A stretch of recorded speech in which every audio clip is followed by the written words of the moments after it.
Welcome everyone. As you can see, it's a very cloudy day in Montreal at the circuit Gilles Villeneuve. You can barely see the other side of the track. We're currently at around the hairpin. You can barely, if not any, or see turn one. So it's going to be an interesting day for these drivers here for the SCRS Porsche Cup, Super Cup. As we got the AM field ready to actually qualifying at the moment, getting the field set for the AM Cup race, the first of 3 races tonight for the Porsche Super Cup for SCRS. Again, my name is Finn Kuna here with Kevin Zhu. Kyle's all the way out in Wisconsin at Road America. We'll be covering tonight's race, and Kevin, looking forward to this one. Yeah, for sure. It's going to be a real challenge for these drivers on this really tight course and low visibility, so it'll be interesting to see how it plays out. Yeah, absolutely. And again, qualifying still currently underway. Currently looking at Ryan Danner out on the track at the moment in the 35 machine. Normally not a different, he's got the basic Porsche paint scheme on there. He typically has a custom livery, so not sure what's going on there, but currently waiting to put a time down as practice is underway. Currently on the top of the timesheets, Drew Leakey in the 121. Not surprised to see him up there, as well as Ryan Floyd. That being said, looking at the times, as they pull it down on the right side, the left side of the screen, Floyd a second behind Leakey in the timesheets. Yeah, that's a big gap back, so hopefully Plord and the rest of the field can find some time to catch him in the race. Yeah, absolutely. And, as far as, trying to make up time here, Kevin, where do you think, some of these drivers, on the lap, where do you think some of these corners that they can make up time?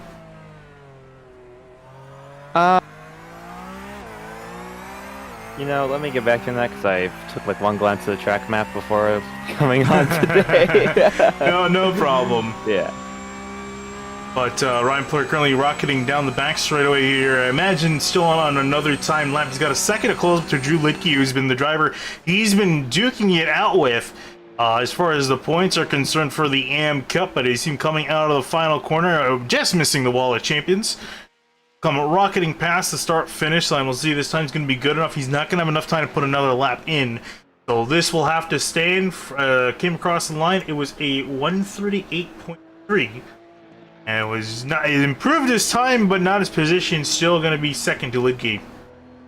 Yeah, definitely closed the gap, but just a little bit short.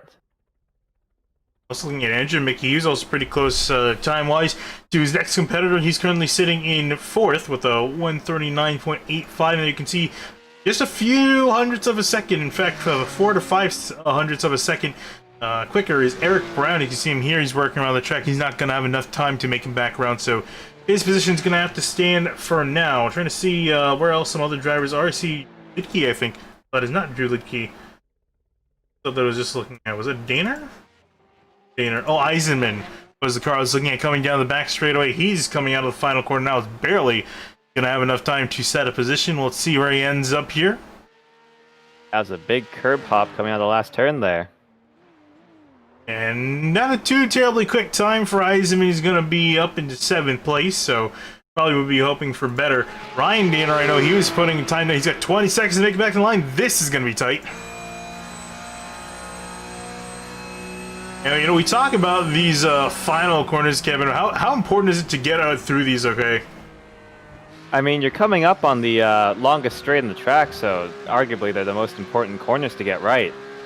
Oh, and it looks like Danner's just not going to have enough time. You can see right there. It was a few meters away, but it's not going to be enough. So as we cut to gridding now for the AM Cup race here, these guys are going to be gridding down the back straight. And once you get up, we'll go through your starting lineup here, and it's really ironic because typically we see the tracks in sunlight. So looking at the B-roll right now, it's all a nice, very well lit, and then you go to the actual conditions, and it's a very dim and gray day in Montreal. I also just realized I need to change something, so I'll be right back.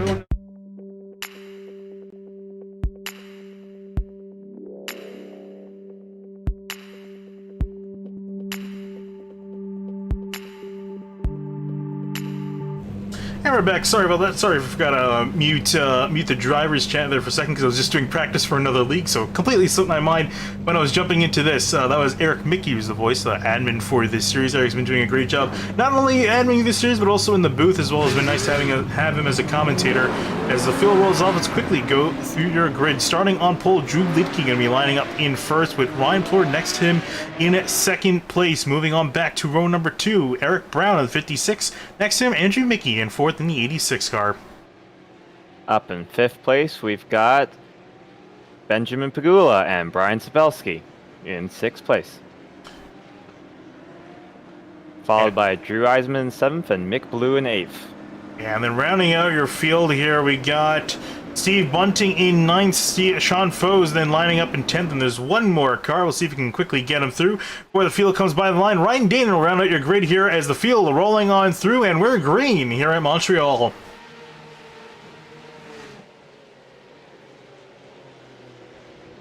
Keeping it nice and clean into the Senna S's.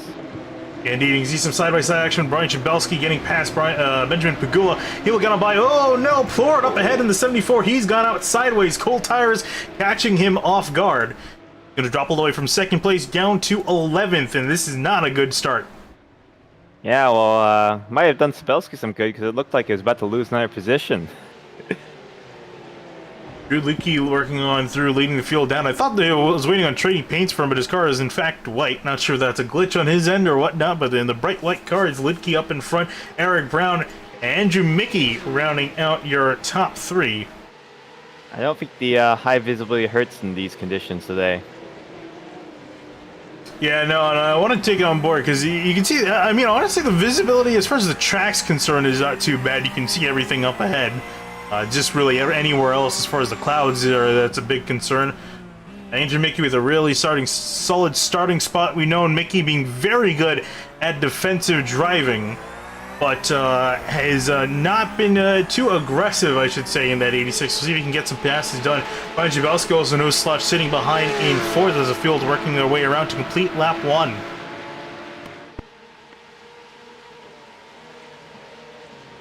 Trying to check back at where Ryan Plord is at. He's all the way. He's actually gone around Mick Blue, but he's got a long way to go up to the lead. He's currently sitting 19 seconds back from the lead. You can see the damage on the right side of the car as well. Yeah, it's definitely not going to help him with going down the casino straight. Oh wow! Like, yeah, this is where you can see there the camera couldn't, or you couldn't see there the camera not being able to see much off into the distance. But yeah, getting on by. Maybe we got a slowdown over there? I think Sean Foes is slowing off the pace through the... Oh, I think we had more than that. It's the 10 car and also someone else as well. Not sure who that was. Hang on one second. We can get a better look. I also just now realizing that trading paints is not working out for me for some reason, so I'll see if I can get that sorted for the next race, but... Benjamin Pagula. Oh, it was Drew Eisenman that got in trouble. Right on board with him. Yeah, he got quite inverted there, so it'll be an interesting in-car. Oh, looks like they both lost it, and yeah, but both decided they wanted to go in the same place at the same time. Eisenman continuing on back in 11th place, but meanwhile up in the lead, Lidke leading the field out of the hairpin. Then it's Eric Brown trying to hunt him down for a spot. We decided to exchange in position as Chabelski and Andrew Mickey side by side heading down the back stretch. Yeah, looks like Mickey also had some trouble earlier. At the front left corner of that race car.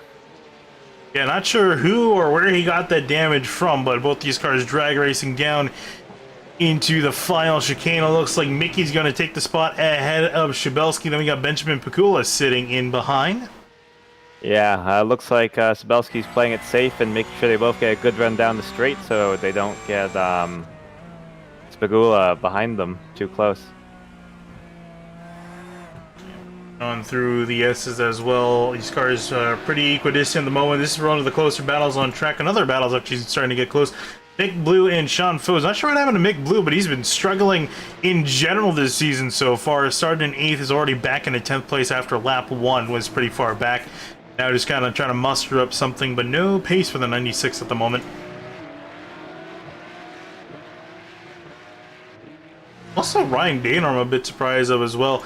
Colin Daner and Ryan Daner. Ryan Daner taking part in the AM races. Colin Daner taking part in the Supercup races where the Pro and AM field are combined. But Daner's been both Daners have been doing pretty well. Ryan Daner, that being said, back in 11th, is only moving up into 8th. I'm a bit surprised by this. Well, he's moving the right way at least.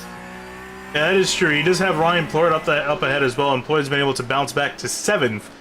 At the moment after his spin early on lap 1. He's probably going to be kicking himself because he's competing with Lidke for that championship, and Lidke looking to expand on some really solid points here. Oh, it looks like something happened to Brown. He's dropped a little bit further back, it looks like. Brown's actually jumped up ahead. Oh, you know, he has jumped back, actually. You're all right. And found exactly what happened to Brown. He's even working here into final chicane before the hairpin. Not sure what exact corner the name of this is, but went off the track, and that's very easy to do in that part of the track. Yeah, especially in these cars, they're really not forgiving on the brakes. And we'll also see quickly I can get trading paints fired up in a way. I noticed it started doing this recently. I'm not sure there's an update that messed up my settings. I have it set to automatically start when I open my computer, but it hasn't been doing that recently. So you might see some paint schemes pop back up, and then we can actually see the beautiful paint scheme that some of these guys have in the field. The race on down. So now become a much bigger battle for second place. There you see Eric Brown, Andrew Mickey, Brian Spelski, and Benjamin Pagula all in frame there. Some of those paint schemes starting to load in. So now Lidke, he doesn't have much to worry about. He's got a 5-second lead to the rest of these guys. Yeah, it looks like it's just easy cruising up for him and leaving everyone else to pick up the scraps. But it'll be an interesting battle to see who comes out with second and third. Keep an eye on this, because again, with just one mistake from one of these drivers can easily upset the balance in this pecking order, and we'll see if someone ends up making a mistake. Because that's really the big thing that we found of this year. Because this car, I got to say, Kevin, you've had experience with this car. On a scale of 1 to 10, how difficult would you say is this car to drive? Probably a 9.5. It's very difficult to be consistent in this car, and it very much does not take it easy if you make a mistake. Yeah, it really does, and you just hit the nail on the head there, especially with the consistency part, because that's what we've seen. We've seen guys be very fast, speaking of Colin Daner, really fast, but just hasn't really had the consistency. And that's really been killing some of his finishes where he's had a chance of getting a race win, but hasn't quite gotten it just yet. Most of the field spread out at the moment, trying to see if there's any else going on in the order. Nothing much, really. Except for, actually, we were just talking about Ryan Daner. Oh, yeah. That was an interesting time to cut to. And that was Steve Bunting that was just off the side of the track. What happened to Steve Bunting now? Looks like this turned into a little bit of a race of attrition here. And this is, again, that other chicane at the end of the track. And wow, Plord just barely got him by. And there you see Daner as well. Yeah, just got all loose, which, you know, isn't hard to do in these cars. And he drops all the way back into 10th place, so we'll see what Steve Bunting can do, if anything, to catch back up. But Plord, he's been picking him up and putting him down after spinning out, caught back up to 6th place. Although, again, I was just about to mention that Ryan Daner in behind, he's actually, I'll pull this down and try to see if I can quickly work on getting this up. And there we can go. You can see right there, there's the lap. Oh no, as I say that, commentators curse Ryan Daner has a bit of a slide himself. Yeah, well, he kept it on the tarmac and out of the wall, so he's going to just keep on trucking. Yeah, and I was going to say, before he had a little bit of a spin, he was catching Ryan Plord at almost a second a lap previous, so now he's going to work on making that back up as the gap's now between them over 5 seconds, so he's going to have a lot of work to do, and not too much time. We're about halfway through this race, so time's starting to tick down for some of these drivers, especially the drivers up in this group who have not... actually, that being said, Drew Lidke, sorry, he's been falling back quite a bit to the rest of these drivers. Yeah, I think it's, they went from 5 seconds to 2.5, so I don't know if something happened or Drew's just dropped down in pace. I mean, it doesn't seem like he dropped that much. Last lap he only was a second off his best, which, you know, isn't too terrible. No, it doesn't really raise any eyebrows, so... I think he's just been maybe taking it too easy. Maybe these guys behind pushing. Speaking of which, Andrew Mickey's starting to get really close to that 56 car.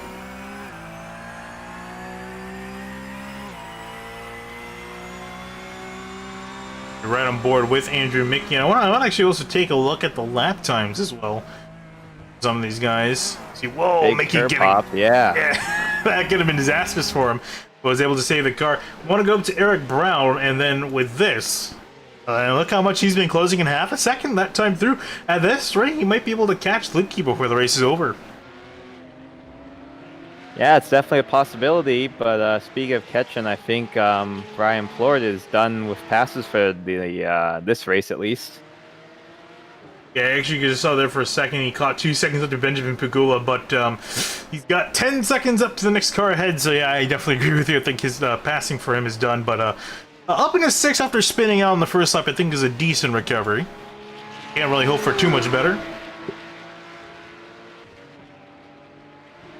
Back up to that battle for second place. Mickey actually lost some time. He's putting some solid pressure on Eric, and now has backed off a little.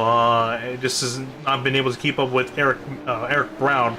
Almost said Eric Mickey. Eric Mickey's going to be taking part in the next race coming up shortly, but he's picked up the pace again. Now over half a second faster than his lap, so maybe he made a minor mistake last lap through, and that's slowing him down, but he's picked it back up and starting to break away again.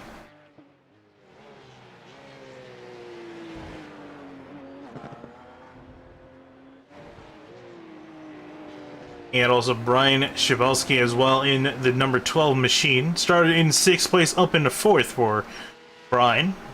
Trying to catch up to Andrew Mickey at the moment, but no dice. Yeah, Brian seems to be a driver of gradual climbs.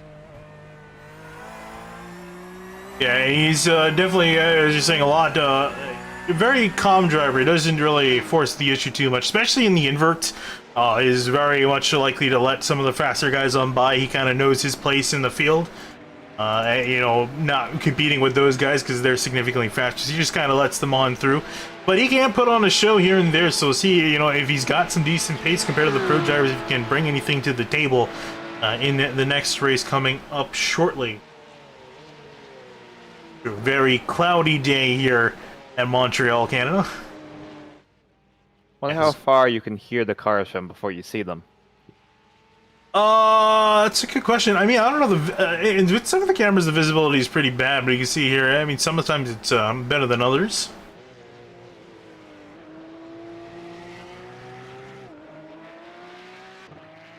That would have been interesting if they turned up the fog even more and just made the visibility as poor as possible.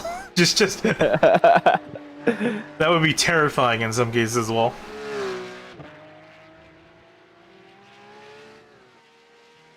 But yeah, not a whole lot of action going on this race. Pretty quiet after the start. And only one retirement at the moment, Drew Eisenman, after he went up and over in the final chicane. We saw that incident with Sean Foes. So, after that, not a whole lot to report about as far as incidents for these drivers. A very good thing. Some guys getting some minor damage to these cars. And you talk about too. I'm pretty sure I have a camera for it. And there we go. The Wall of Champions. And do you have any advice, I guess, Kevin, as a driver, as the best way to try to avoid this corner? To avoid, well, you have to go through it. Well, I mean, avoid the wall, the actual wall itself. I mean, the big thing about these cars is that they're comfortable on throttle, so it really bites rookie drivers, and not saying these people are, but when they start to, drift out wider than they should to lift, and that makes the car push even more. So it's really important just to stay on the throttle and give it full commitment like Lidke just did over there. Yeah, these guys are running a pretty solid line to just avoiding the wall and able to keep it nice on the track. It's so easy, especially in a battle, which we haven't seen too many of. A lot of these guys have been very patient. Something I think we would probably not see in the pro races, where they get very antsy and very aggressive in those races. Sometimes passes through that chicane, we might see someone get collected by the Wall of Champions, but so far so good, fairly clean for these drivers at the moment. And, this race might seem pretty calm, pretty tame by comparison, but the next race, oh boy, these guys are heading to Bathurst. for the next race on their calendar. Yeah, and just getting around Bathurst successfully is a challenge in itself. Yeah, with a normal GT3 car, it's a challenge. And you give the Cup car, which is significantly harder in some cases. And it's going to definitely lead to some interesting on-track action next week for this series. It'll be the penultimate round of the series until their final race at the Daytona Road Course on September 10th to wrap up their season. That'll also be my final broadcast as a full-time commentator for SimTV, although I've kind of slowly switched to part-time. But after that, I'm going to be kind of done unless Kyle really needs me, in which I'll pick up the call once again. Well, you know, he's an international superstar now, so imagine you'll be getting the call sooner than you think.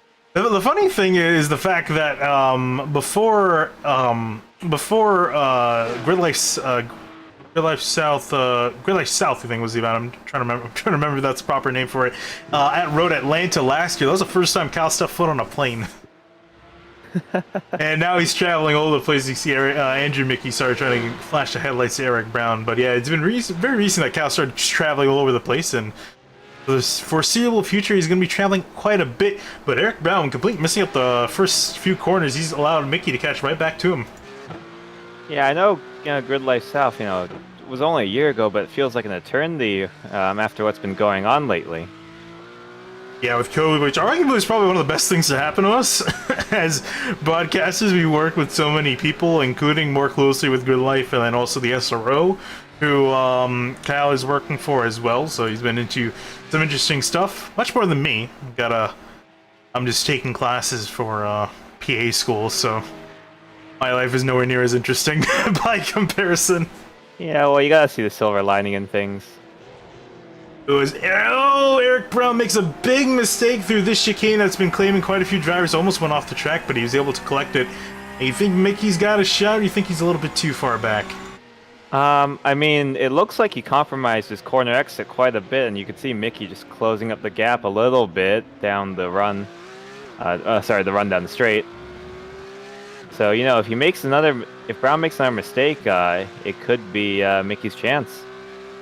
And we'll see here he can get. It's going to need quite a bit of a toe, and if not, just to absolutely send it from behind if he wants a shot at getting second place. We can see them entering the final chicane now. Looks like no dice for Mickey, but up in front, Drew Litke gonna soar past the line. No contest for him. He's gonna take home the win here for the AM Cup race. Meanwhile, actually side by side at the line, Eric Brown just gonna nose ahead of Andrew Mickey. That was a lot closer than I thought it was gonna be between those two drivers. I'll have to take a look at that again. Brian Jabelski gonna come home in fourth place. Benjamin Pagula gonna come back in fifth. Plourde after a pretty solid recovery in sixth place for him.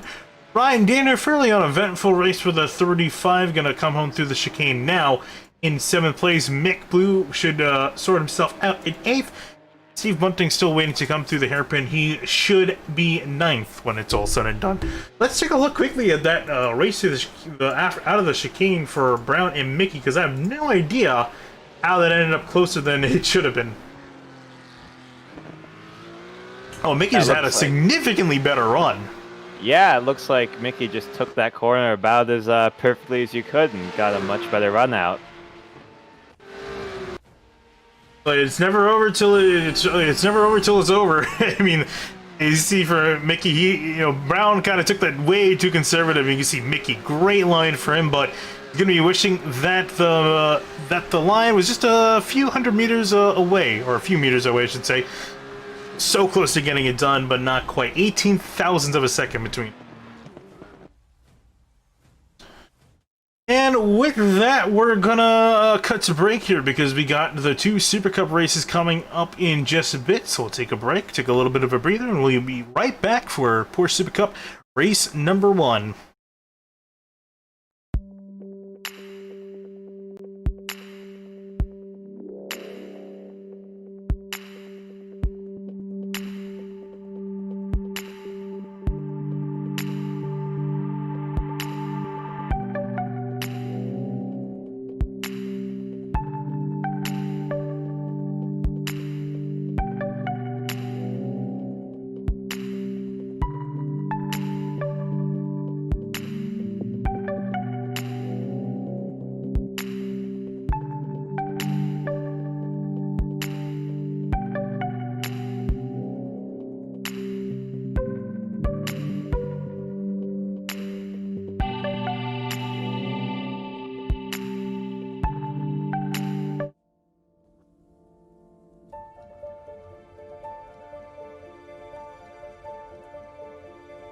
father's father had 2 brothers and a sister. His older sister, Hazel, had married a man named Jim Yunker, and he was involved in the bottling business early on, as early as 1906 in Indianapolis, and he sold flavors. He would have had grape, cream soda, blood orange, ginger ale. In 1915, he got the franchise for Coca-Cola in Indianapolis. So then we fast forward 20 years later to 1935, Jim Yunker approached my grandfather and his 2 brothers and said the franchises in Kokomo, Logansport, and Peru are available for sale, and you guys want this. Trust me, you want to get in the Coca-Cola business.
Would you like to have a career in racing, and if so, what would you like to do, Dale?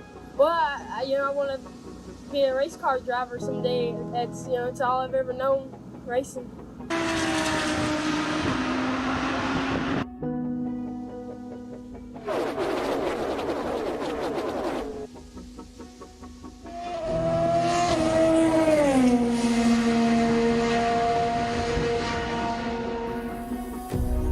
What did you want to be when you grew up? So many people live a life of what if. Go to school. Go to college. Get a 9-to-5. This is how we support our dreams, with a safety net. Because we're unsure about taking a leap of faith.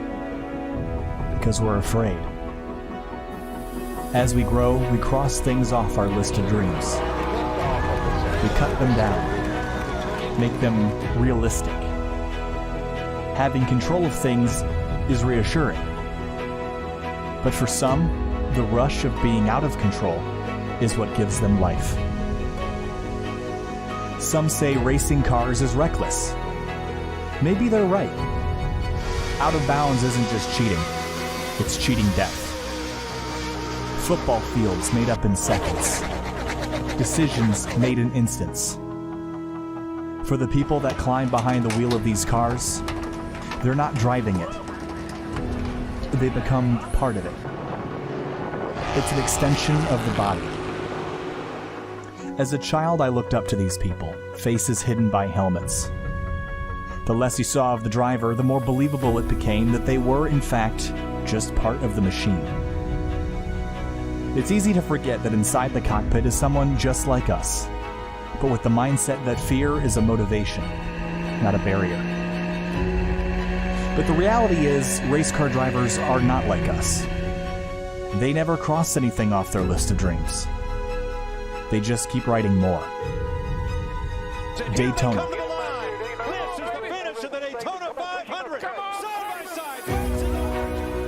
Le Mans. Indianapolis.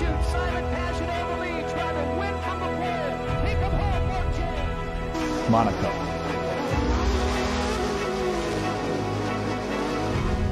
Places that used to be just places, now international symbols of victory. To those that enjoy the spectacle of racing, the 2 feet of concrete and steel cables are a wall between us and them, between sitting in the grandstands and standing in victory lane. These same walls are a stark, immovable reminder that racing drivers put their lives on the line for the sake of the thrill and entertainment. Despite the risk,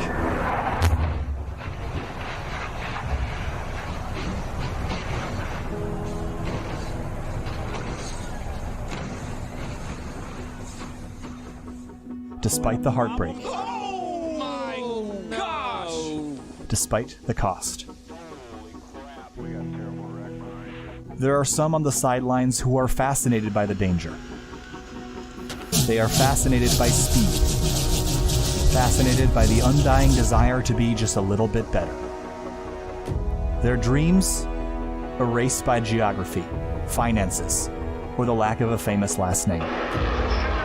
There are some who once wished to be a race car driver, but aren't, because they didn't get the chance. And they thought they'd spend the rest of their lives watching their heroes on television, or from the other side of the fence. They thought it was impossible to climb into a race car, so they crossed it off their list. But it's not impossible. There is a ticket to the other side of the fence. For those who want it bad enough, this is your chance.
My father's father had two brothers and a sister.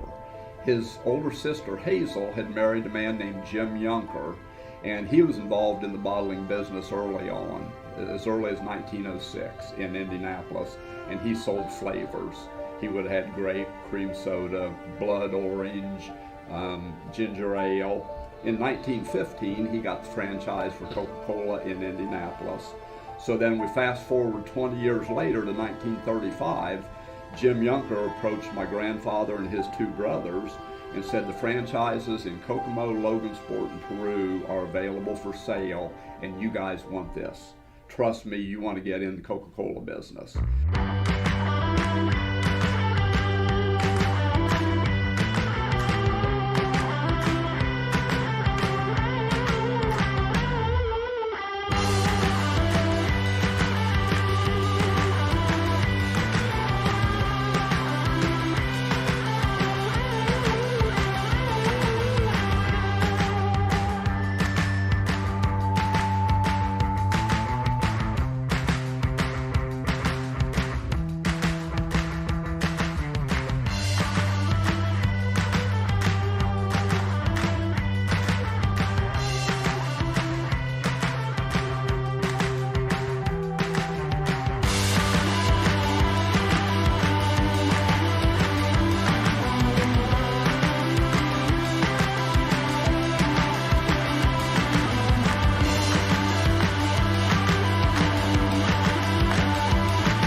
And we're back at Circuit Gilles Villeneuve in Montreal for first Super Cup race, the first of two for the Porsche Super Cup, brought to you by SCRS. And we saw these guys for the AMP Cup race, but put on a pretty decent show. And the interesting thing too is, as we take a look, as you can see there, the track nice and sunny. Well, it isn't sunny on the track. We have gotten rid of the fog, so you can actually see the track now. And it's actually nice to see a lot of it, especially from the air. Looks pretty sweet as drivers on track for qualifying for Super Cup Race 1.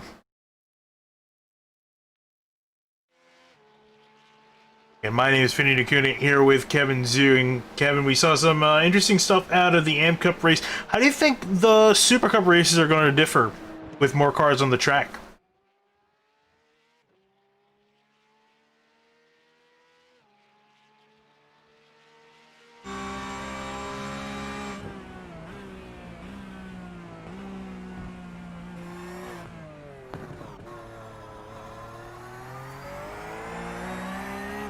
Yeah, indeed, we will move on board with James Walker. We expect to see up on pole. Man's been dominating the series and is leading the points into this round by quite a few points back to him as you see him work through the first chicane as well. Very tight section of the racetrack through here. A very high chance of incident, especially in the first lap. We saw Ryan Plord spin out of turn 2. And you see Walker, he goes a little bit wide there, but gets a decent exit out of turn 7, then down a small straightaway heading to turns 8 and 9, which is the next chicane. And Kevin, we saw quite a few incidents down there, quite a few guys getting sideways.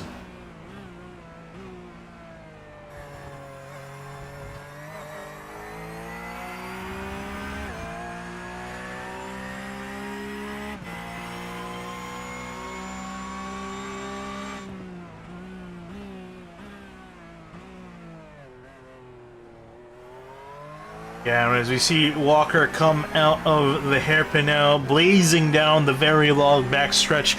And this is where I think we can see a lot of opportunities. The guys is getting a much better run out of the hairpin and then heading down this straightaway.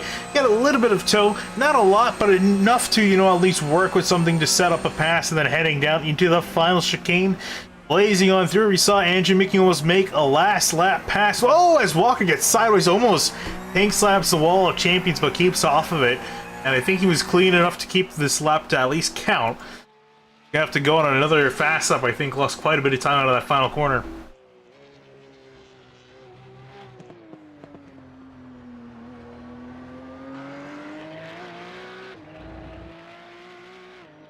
Okay, actually he's currently back in 5th. The fastest time at the moment of the few drivers that have crossed the line is currently Kurt Crum in the number 87 machine. If he can take it all the way, and he's currently trying to chase down James Walker, and Kurt Crum's currently sitting 50 points behind, around 50 points behind James Walker, and we only got 3 rounds, including this these 2 races here. So he doesn't have a lot of time to make up those very valuable points, so he's gonna have to definitely push over these final few races, if not win. He's pretty much got to outright win in these last few races to make up any points over his competitors. Also, one driver wanted to know more for his car than anything else. Zach Buchanan with a very beautiful paint scheme on that machine. And Kevin, if you want to say, I forgot, if you want to say the name properly of the design of that car. There we go. I'm not going to try to say it again because I'm just going to anger the few Canadians we have watching this. But Zach with a very beautiful paint scheme, should be, of course, for him being Canadian for his home race. But I hope he kind of keeps that car for the rest of the series because I just love the dark blue and white. It just looks really nice.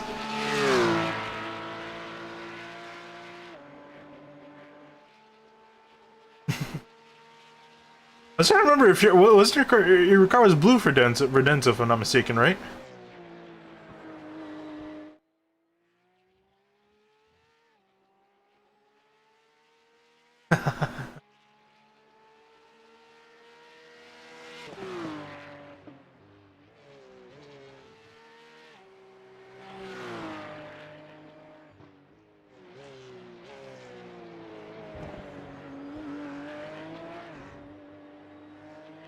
Oh, okay, wow, okay, that's a lot of cool history behind your car. I didn't even know that. I kind of wish I gave that to Cal. That's actually pretty cool. But looking back up, James Walker, not surprised to see him back immediately put on a faster time, up into first at the moment, and is almost a second faster than Kurt Crum. You can see the delta right there between Kurt Crum and James Walker, 0.8 of a second. That's a lot.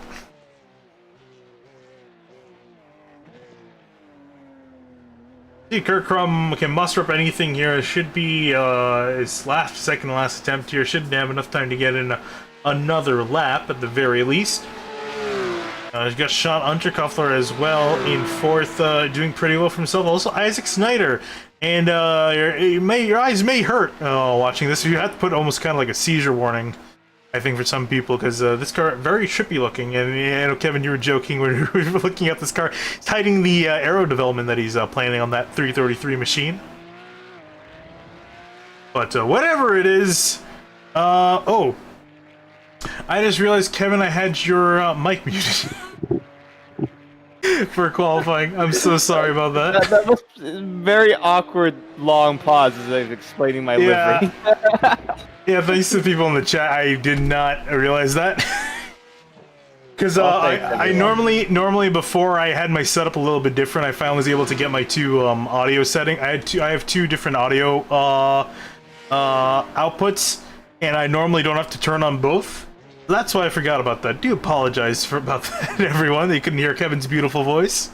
Well, I can give everyone their history lesson again. Yeah. Back in the late 2000s, there was a small race series known as the Cayman Inter Series, and they ran obviously Caymans, and they were all liveried up in historic Porsche liveries, like Golf and Martini, and the one that my car had was the known as the hippie livery on the, I believe, the 917 Porsche race car. Yeah, I was gonna say that was talking about again Kevin's Redenzo paint scheme that we ran in spring and summer of that series, hosted by me. And I was racing with Kevin all that time. And I was like, "Wow, this is an interesting looking car." I thought that was just something you threw together. I didn't think it had any historical importance behind it, but yeah, it was really cool to hear. And also, you're talking about the fleur-de-lis, I think, right? Am I saying it correctly? Yeah, the fleur-de-lis on the side of Zach Buchanan's. Ooh, and as you see, Lidke have a bit of an incident coming out of the final corner for him, but he's already got a decent time in sixth place for Drew Lidke. Come across the line. You're just about a minute and a half remaining. If you started at time for these drivers, they can finish it, although I think most of them... Whoa. Oh. It's, Mickey having quite a large issue. Yeah, to say the least. I'm curious how he ended up in that position in the first place. I imagine the wall of chambers had something to do with this. Oh, yeah. He just went up and aimed for it. I was curious. I was wondering how on earth he picked up enough speed to do that. And that is exactly how he managed to pull that off. Well, we saw earlier in practice Zach Buchanan right up on the wall and almost do it as well. And for Buchanan, though, I'm actually a bit surprised with this. Only 12th for the 40 machine. I expected him to, he's at the very least, usually a top 10 car. Fairly low down the order, so he's going to have some work cut out for him, especially being his home track. So you expect that 40 car to be charging up through the order here in very little time. I also want to point out the gap between Isaac Snyder and Chris Hudson. I'm not sure if it'll let me pull this up here, but I'll try my best. Oh no, it's going off their last lap time. The gap between Chris Hudson and Isaac Snyder for qualifying, 0.02 of a second. Some extremely close stuff here as qualifying is coming to a close with just a few seconds remaining. And then we'll get the grid set up here. We got 21 drivers ready to start the first of two Porsche Supercup races here, brought to you by SCRS for the Porsche Supercup season. And we'll cut to the grid here, and we'll get your starting lineup sorted. Starting on the front row in first place, James Walker in the 97. Next to him, Kurt Crum, the 87, starting in second. Isaac Snyder back in third, fiddling the 333, with Chris Hudson fourth in the 43 machine. From the third row, we've got Ryan Plord in fifth and Drew Lidke in sixth. Seventh, we've got Nicholas Morelli, and in eighth, we've got Sean Unterkolfer. Yeah, you actually did a pretty good job of that, better than I've done when I first saw that name. Eric Brown going to be lining up in 9th place in the 56 car. Next to him, Eric Mickey, sorry, in his machine. Bryce Calusa lined up in the 5 car in 11th place with Zach Buchanan finishing out row 6. In 13th place, we've got Brian Sabelski, and 14th, we've got Colin Denner. In 15th, we've got Mick Blue, and in the 16th spot, we've got Benjamin, and I couldn't read that before Finian changed the slide.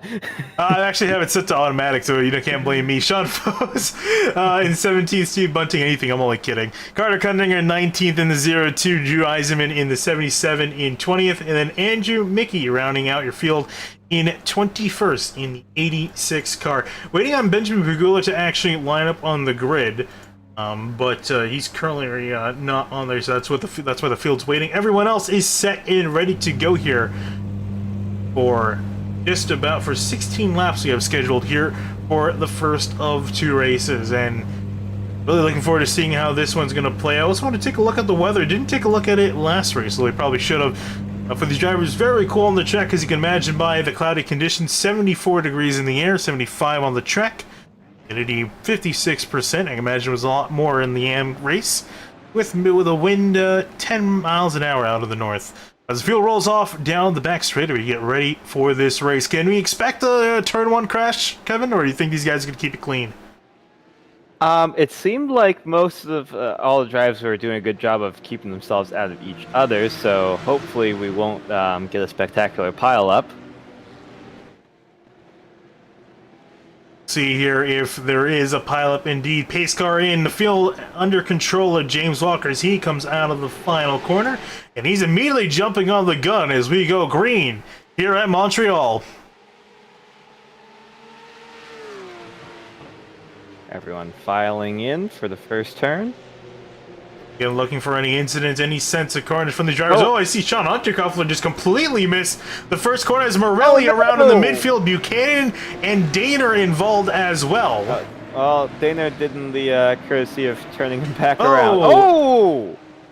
And Sean Foes gets dumped around as well as the traffic was getting themselves sorted and underway. We'll take a look back at that later. Meanwhile, up in front, James Walker, Kurt Crum, Isaac Snyder, Chris Hudson, and sorry, not in that order, but Drew Lidke rounding out your top 5. Now you see Chris Hudson now trying to make a move on Kurt Crum now side by side for 2nd place.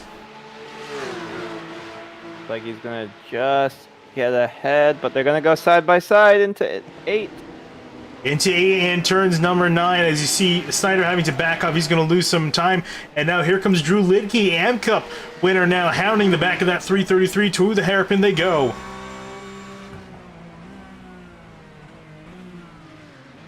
Oh, and actually you see to his left side, you can see poking, there's Ryan Plur, the driver he was fighting with in the AM Cup standings, as they're coming side by side as a drag race between both these cars. Yeah, it looked like Fleur had the wider line coming out, but had a bit of an issue getting traction and has to fall back behind. Up ahead of them, Chris Hudson and Kurt Crum duking at it for 3rd place. Or sorry, 2nd place. Colin Danner retired, so that's why he's at the top of the standings, but that's just correct when they come across the line this time by. And you can see James Walker completely checking out, similar to how Drew Lidke handled it in the opening lap of the AM Cup race. I think it was Zach Buchanan who completely missed the final chicane. See here what happened. It might not have been him. Oh, it was Bryce Calusa that missed the corner. You can see him there coming on through, and that's a big time penalty for him. As you can see him just giving up a huge amount of spots. He dropped all the way back to 14th. After starting up in 11th, so he's got some ground to make up in his machine. At least they did the courtesy of giving them a nice escape road.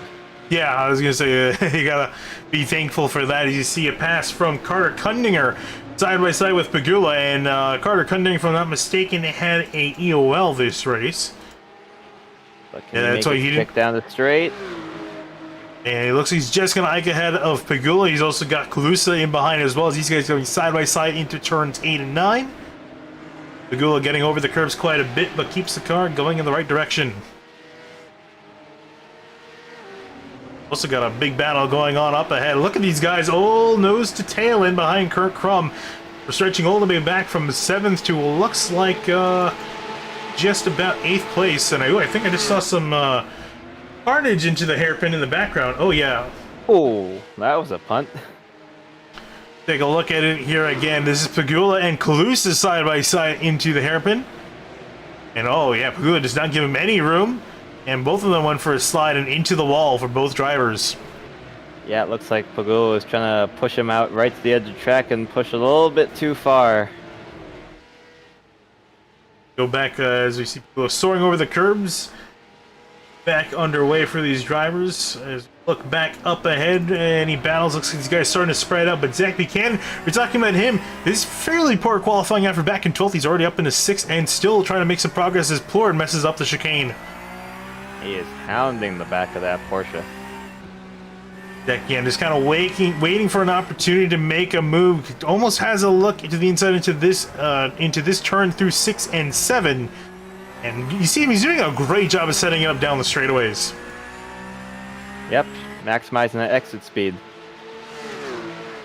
See if he can carry it. And there he's going to have a look down into turn 8. Going to try to outbrake the 74, but can't get it done. And if you're Buchanan, do you try to pass in these other corners, or is it better just waiting for the hairpin in the back straightaway? The problem is with all these hairpins, they lead up to, you know, very long straights, or all these tight corners, chicanes, they lead up very long straights afterwards. So you don't want to go side by side unless you know you can make it stick, or else you're just really slowing down the both of you. And for Buchanan, going to have to sit in behind Plord for at least a few more corners as he's been trying to work on the back of him. Meanwhile, checking back up ahead, James Walker ahead. There's Colin Dana, who's been struggling. He's come back out of the pits in 21st. Not been a good day for the 78 machine. Then you can see in behind is Kurt Crum, followed by Chris Hudson, Isaac Snyder, and Ryan Plord, the rest of your top 5. And oh, what happened to Drew Litke? Oh yeah, that's big damage on the side of that race car. Yeah, let's see if we can try to find what happened to him, because that was a major incident, I imagine. Uh-oh. Okay. Oh! Yeah, we got some glimpse of that here. It's coming to the first chicane. I'll actually right on board with Litke. Watch Morelli up ahead. Oh, he just completely missed the corner. Went sideways out. And nowhere for Litke to go. Bam, right into Morelli. Oh, I think that's our third inversion of the night. Yeah, pretty much. And here's another look at that incident here from an external camera view, especially for what happened to Morelli. Morelli just went off into the grass, and here comes Litke. Nowhere to go. Bam. Yeah, once you're in the grass, you're kind of just along. Oh, who just like barely slipped through there? I think that was Benjamin Pagula in the 7 car. As you see, Litke right in behind as well in 14. Litke having a lot of work to make up on, because that's exactly what Plord needed. These guys again in a fairly close title fight. Although Litke's been starting to win against that fight in the last 2 races, especially in the last race in the AMP Cup, which counts towards the AMP standings. So this is exactly what Plord needs, although he's again still dealing with Zach Buchanan in behind. Oh, as he goes flying over the curbs. Yeah, I'm sure Plord is a little bit thankful for that, especially considering what happened earlier in the AM race. Yeah, now Buchanan, you see him side by side entering turn 1. Looks like Buchanan going to get the spot with ease and will put himself up into 5th place now. Buchanan can bring anything to the guys up ahead. Notably, Isaac Snyder up ahead in the 333 with his good qualifying effort, started in 3rd for that car. He's been notably lacking, we were talking about it earlier, Kevin, the consistency for these cars. Very hard to keep, and that's been the main struggle for Isaac Snyder. Yeah, it feels like every time I drive this car, you try to, break the same every time, and you don't know what the car is going to do. Maybe you'll understeer off, maybe you'll go for a spin, maybe you'll make it. Yeah, and for Snyder, so far everything's working out. I don't want to say anything quite just this yet. I don't feel bad commenting, cursing him. He's been having a good run, although I might have just did it right there. We'll have to see if he can hold on for this finish here as we progress through the rest of this race. He's trying to chase down Chris Hudson and Kurt Crum, but those guys have checked out from the rest of the field. Or at least started to. Yeah, but it's still not too late. Oh, too late indeed. Sean Unterkuffer, he's actually making a move there on Eric Mickey. And Mickey working the hard way around the hairpin, but this battle not over yet. Bob Michelle versus Project 2 for this battle and for 7th place. Oh, and up ahead there you see Zach Buchanan. He's making a move on Snyder into the final chicane. And it looks like Snyder's going to yield that spot. Buchanan up 2 spots in 1 lap. Yeah, looks like Snyder played the safe move and make sure they both get through the corner with some decent speed. And because who's behind him? Behind them, it's Ryan Plord. Yeah, making sure Plord doesn't get too close, because if they went side by side there, Plord would have had a much better run. John Unterkopf, we can see him still working on Eric Mickey. Starting in 8th is running in 8th, so a very consistent night for Unterkoffer. I'm sure he'd like to be consistently better, but he has to get past that 88 machine first.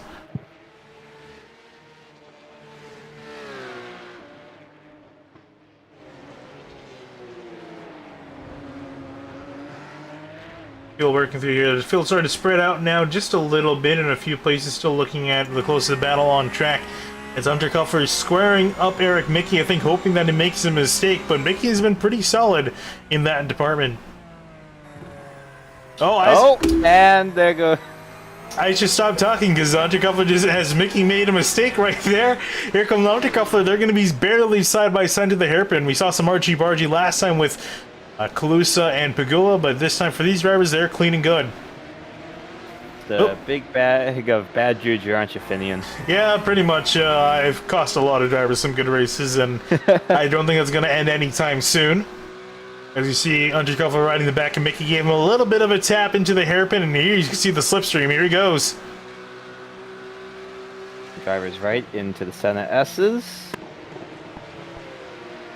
So he's going to back out. Gonna still remain nose to tail for those drivers. Meanwhile, Zach Buchanan trying to chase down Chris Hudson just up the road. And you can see the difference in lap time. Buchanan's been lapping really quickly, so that just kind of shows you that qualifying time, was pretty much a fluke.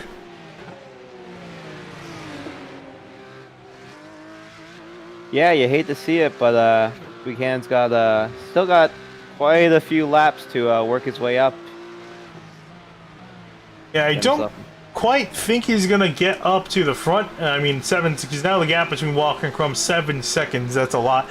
But definitely for Buchanan, second is definitely not off the table. As you got, there's Chris Hudson. There's also Kirk Crum in the white and blue car at the bottom of the screen there. So these guys about to get in a 3-car battle for second shortly. See Buchanan, great run out of turn 9. Going to try to make something happen here before the hairpin. I would say once he gets past Hudson, he's got a good amount of clean air to close the gap. Ooh, a little bit squirrely under the brakes. Nice textbook pass for Buchanan. Will get on by Hudson for the podium spot. We'll see if he can hang on to it here. That's going to be key if he wants to move up any further.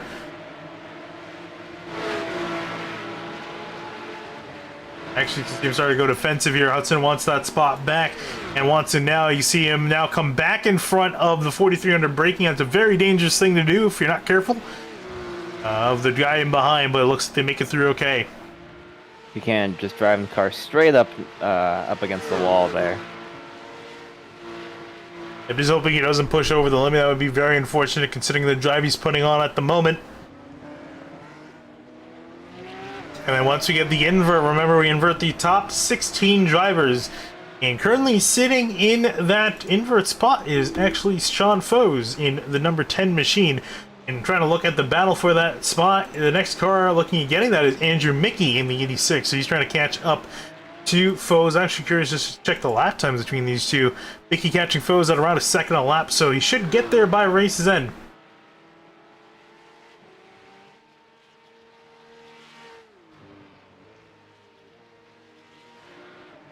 Looking to get back in this battle. And how frustrating is the drive? If you're on Undercover's position, how frustrating is this for you, riding behind the same guy lap after lap? Yeah, I mean, I don't think there is something more frustrating. Just being like, a little bit faster than someone, but not fast enough to be able to make the pass. Yeah, you can see how equal these guys are on lap times too. 5,000 is the difference between Undercover and Mickey the last lap through. Right So- up onto the... Yeah, I see. He's putting the front of that car right up onto the bumper and the brakes. Yeah, and couldn't do anything with that. You get so close, but then he expands back on an exit. Might have some slipstream to work with here. He's been trying to make this move work, but I don't think he's been quite aggressive enough. Here he goes with a big run. We go into the braking zone. Actually, he gets the pass done. Can he hold on to it, though, here as they go through the final chicane? We saw Mickey, Andrew Mickey, being able to make a decent run out of that final corner. But it looks like he's going to be able to hold it. And not quite enough for him to take that spot back. Sean Unterkoffler up into 7th place for Eric Mickey in behind. Up back into 8th after starting 10th. And it looks like Plord just dropped off Snyder a little bit. Yeah. Oh no, he's right on them. Yeah, and it was looks like it was a bit of a loop in the mistake in the scoring. As you see, Plord hounding the back of Snyder coming out of turn 7. And heading down to turn 8, Plord trying to move himself inside the top 5. And Snyder's starting to drop back quite a bit. We're talking about his decent run earlier. He's starting to slip back. It's not really been a mistake, but it just doesn't have as much pace, it seems, as the guys in behind. And also, too, you know, for driving this car in a 25-minute race, how important is the tire wear for these cars? Because, you know, you're pushing it, or even wearing at your tires? I think especially in the cool conditions today, it's not too much of a problem unless you really lock up the brakes a lot. Definitely something you still have to think about, but nothing like a Miata where it just feels like, you know, after 5 laps the car just doesn't turn. And looking up at 2nd place now, Zapian's caught to the back bumper of Kurt Crum. This is going to be an interesting battle because Kurt Crum, as you see in the background, Isaac Snyder out of control. Talking about bad days for that driver, he's able to save the car. Prevent calamity. Just short the wall on the inside. Take a look at that, because that looked almost disastrous for him. Oh yeah, wow! He did a great job pitching the car in the correct direction, because he could have almost went sliding into the wall hard. Yeah, but it came down on that curb real hard. I think if you can see it, just took like a chunk out of that fender. Oh yeah. Yeah, great job by Snyder in keeping it out of the wall, because it's not hard to let the car loop back around. As you see Zach Buchanan on the back of Kurt Crum again, they've kind of separated a little bit more, but Buchanan got some time to work with. He's got 9 minutes left in the race. Try to catch up and pass Kurt Crum again. Leader out of the question because James Walker's been killing it out in front. Up in the lead. I'm curious to see his lap time. I was gonna say, are you sure there's cars behind him? And like the last second, Buchanan and Crum snuck in the background. Yeah. So yeah, it's quite a while. So 10 seconds between Walker and Crum, and so they're effectively just sorting it out by themselves. No one could touch that 97 at the moment. I think they're just gonna have to hope for the invert and hope for the worst for Walker. Although Walker has been improving his pace, passing the cars with the invert. So he's been improving in the last 2 weeks. In fact, won at Barcelona with the invert in play. Yeah, it's definitely a different kind of challenge starting from the back. A lot more to do with traffic. Sorry, correction that he won at Spa with the invert. Sorry about that, just correction there. Yeah, as I was saying, a lot more about working the traffic and being able to make brave passes stick than just outright speed.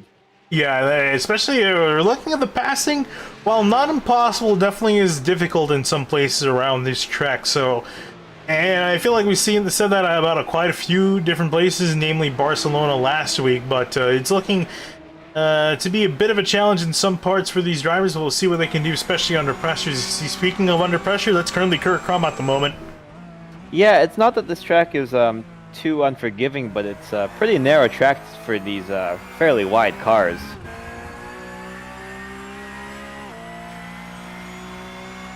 I also want to take a look back here as you see these guys head towards the hairpin. Just want to make sure no funny business goes on here.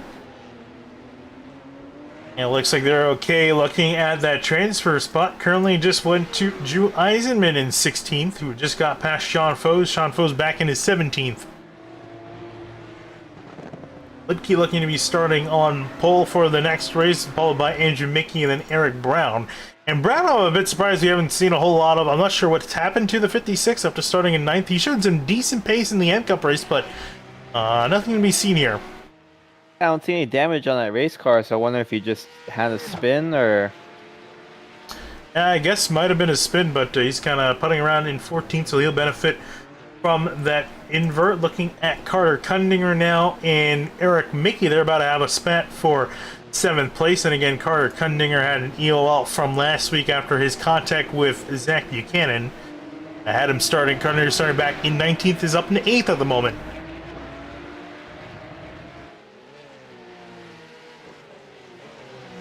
Well, if nothing else, he gets the Hard Charger Award, I think, unless Zach Buchanan's moved up further. Oh, let's see. I think Carter's moved up 12 positions, starting in, what was it? Was it 18th? Right? No, 19th for him. Yeah, I think 12 positions for Carter Kundinger for Zach Buchanan. Yeah, I definitely don't think it's 12, although he's trying to charge up even more positions. You see him all over the back of Kurt Crum, and this is a battle I'm really intrigued with here, because these are two drivers that can get aggressive if they need to. Yeah, definitely. See Kurt Crum headed there a little bit too onto the hairpin, but managed to make it stick, getting a decent run off. They're starting to break away from Chris Hudson, who's kind of in by himself. Then we move back to Ryan Plord and Isaac Snyder even further back. Yeah, Hudson's kind of in a no man's land all by himself. So is Snyder, actually. We'll back up to that battle here. I want to keep an eye on this for the last 5 minutes between these two drivers in case something happens, which it definitely could if these guys aren't careful, because Kurt Crum, he's fighting for every point he can. He's trying to catch up to James Walker before this championship is over. And even though Walker's up ahead, I mean, you still can never, you can always hope that you can gain some points or at least lose the least amount of points as possible. And he's going to be looking at Buchanan saying, hey, you're not much in this championship fight anymore, so why are you forcing the issue here? But Buchanan, he wants to win at his home track.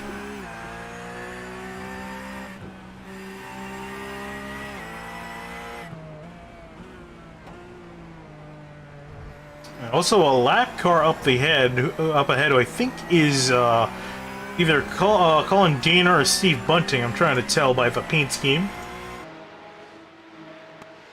Now, let's see here. Oh, that is indeed Steve Bunting, yeah. Oh, as he actually goes off the track in 8. You should stop saying people's names. Yeah, probably. I should just click the buttons here. I'm just bad luck for everyone. Yeah, well, Bunting being nice and courteous, making sure everyone clears before he gets back on track. He's been struggling quite a bit. He's not going to get out of the invert, so he's just he's going to be starting in the back here in race 2 shortly as well. So not a particularly good night for the 19.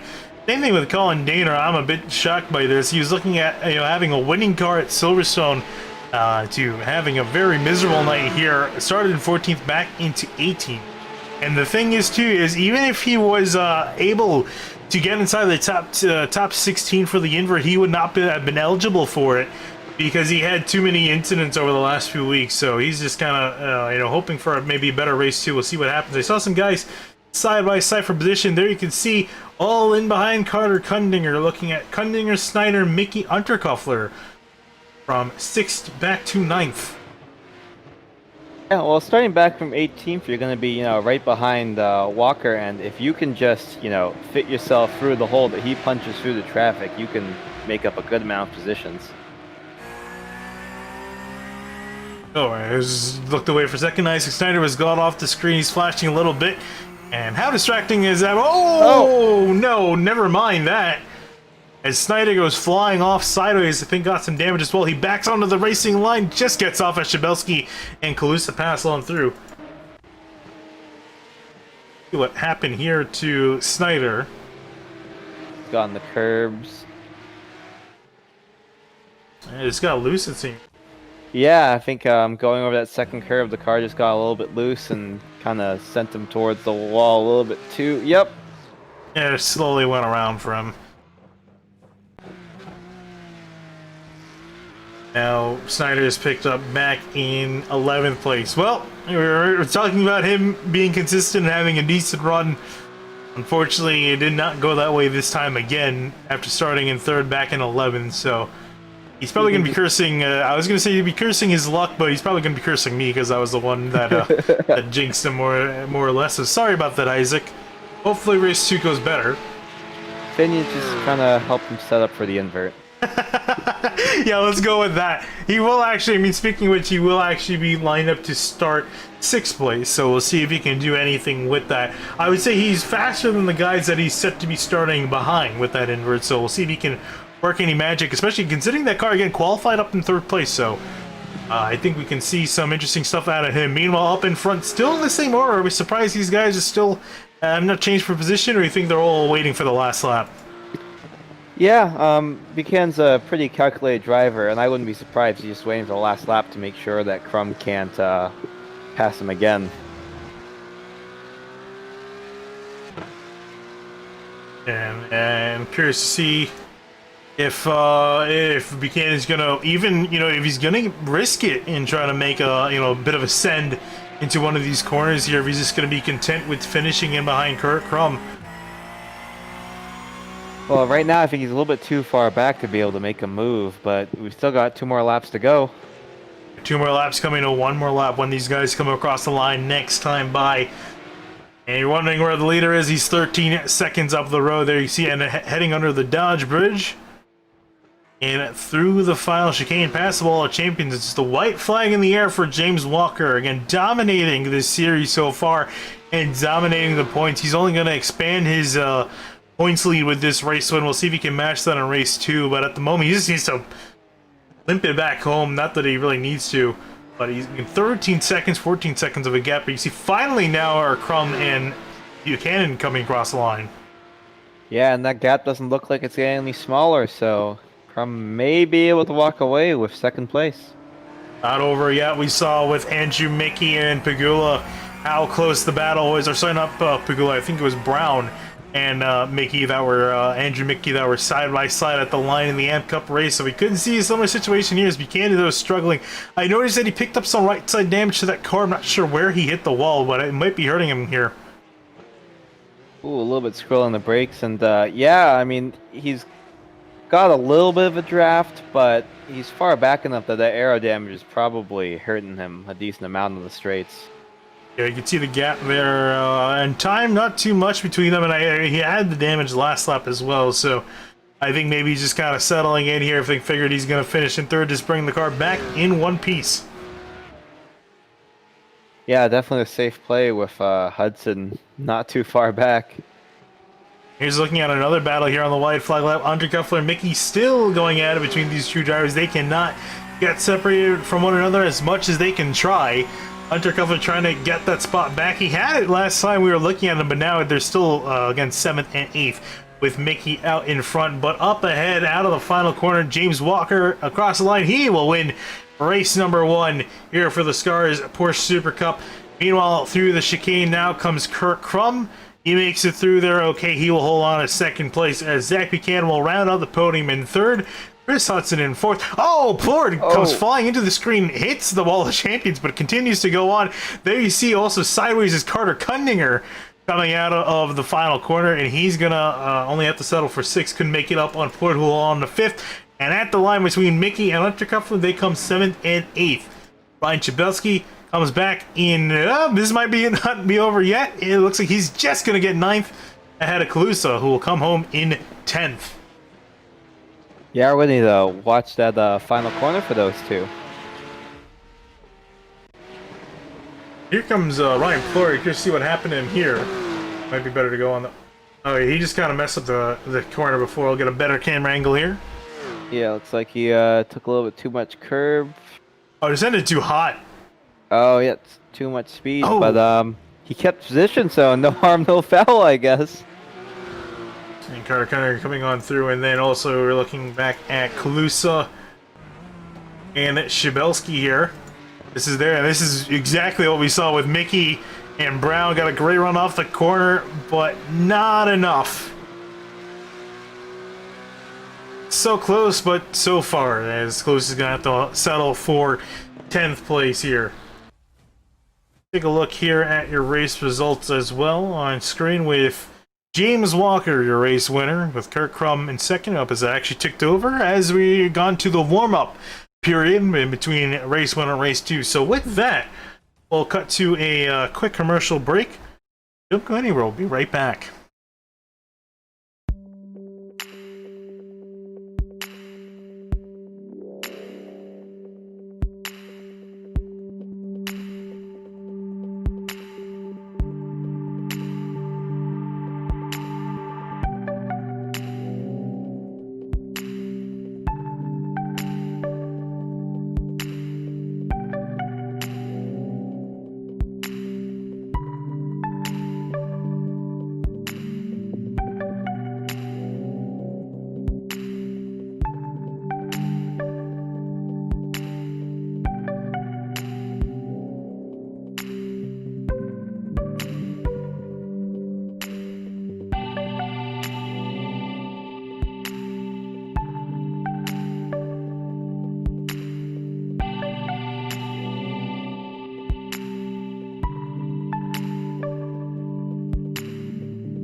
Welcome back to Montreal here we're setting up now for Porsche Supercup race number 2.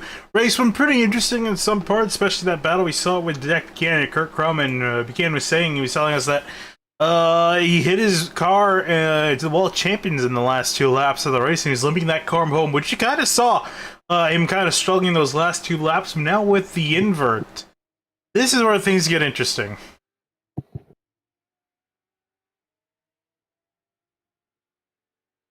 Yeah, and you know, I'm really looking forward to, especially these guys coming up through the order. Is there anyone that you think in particular, especially with the invert in mind, anyone that you think, you know, might have a chance of, you know, upsetting the order and moving themselves up into first, potentially beating Walker?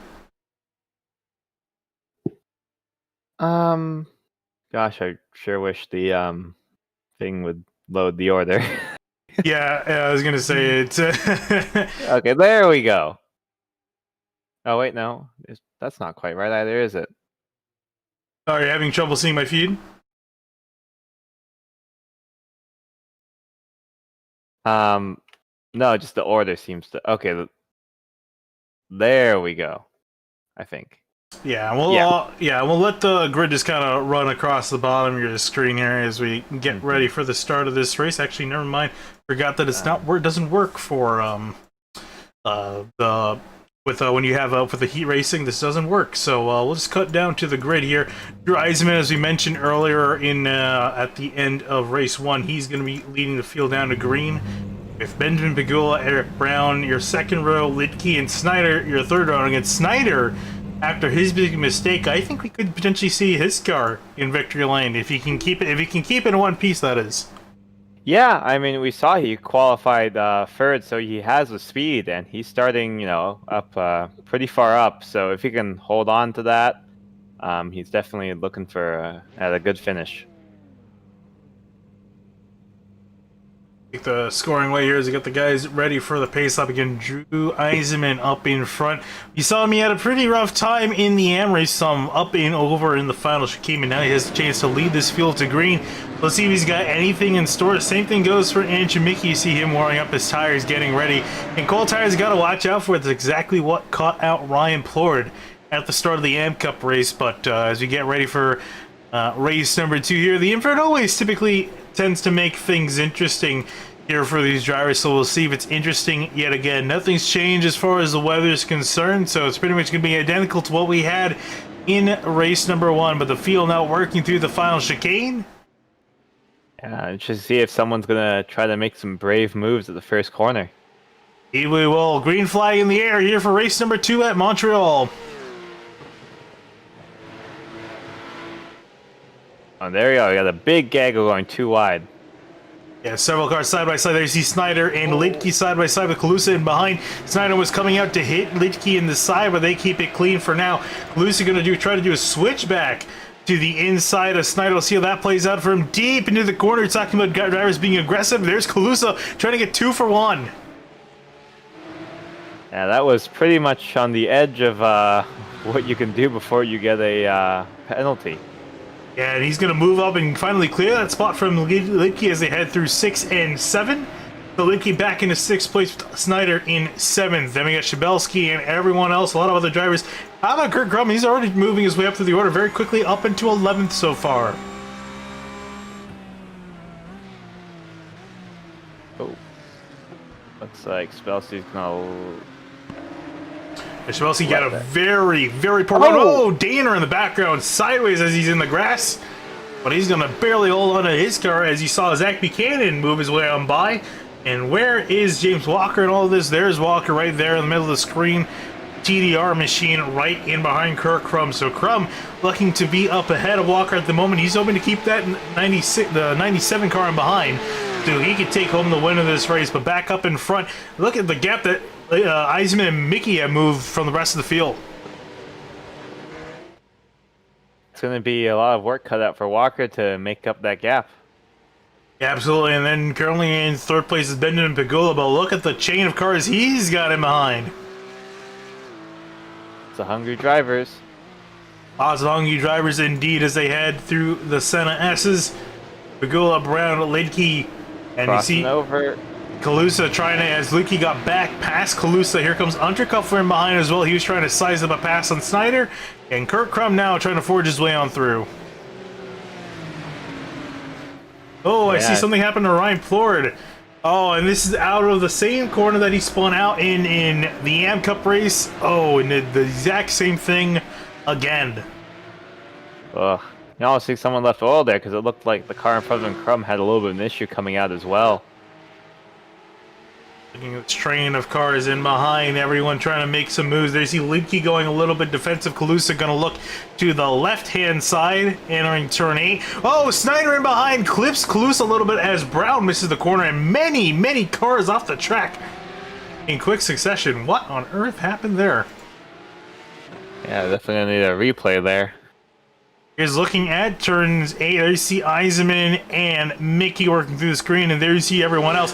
There you see Brown going flying off the track as Snyder went up and around, and there's Buchanan making an evasive maneuver to avoid Snyder sitting in the middle of the track. That could have been disastrous.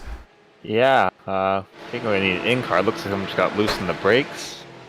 Yeah, we'll take actually up. I was going to do that, but you see Liedtke now making a pass on Bukula, trying to do it as they head through the final chicane. Bukula missed his mark a little bit there. But, whoa, as you see, that's James Walker in the background. He's trying to... Oh, as Brown... Backwards into the shot.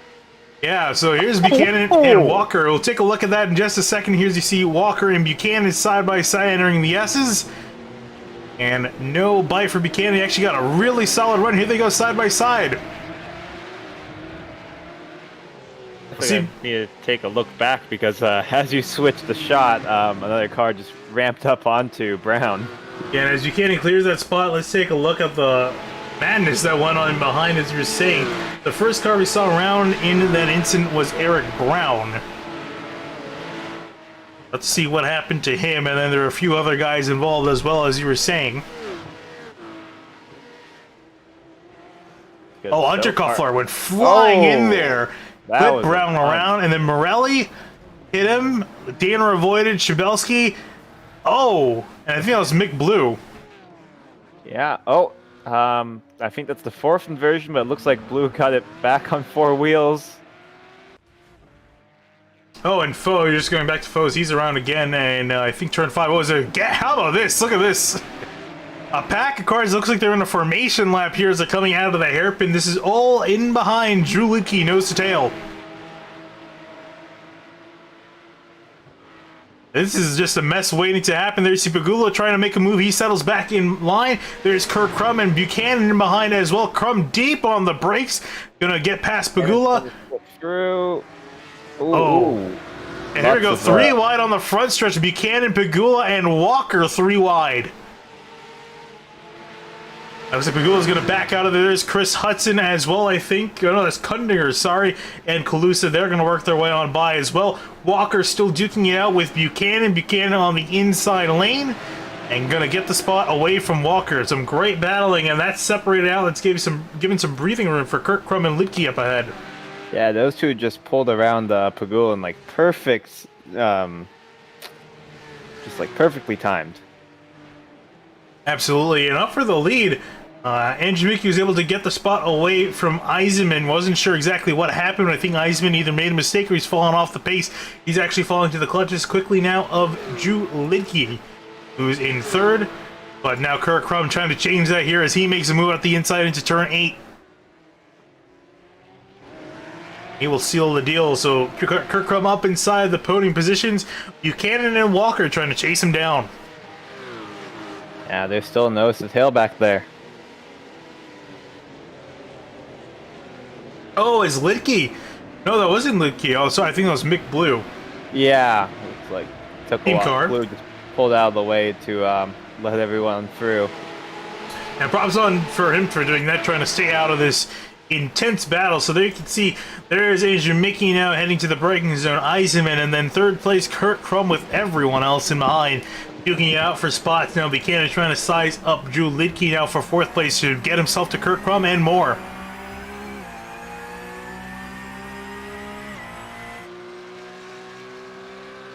Everyone nice and tidy going into turn 1.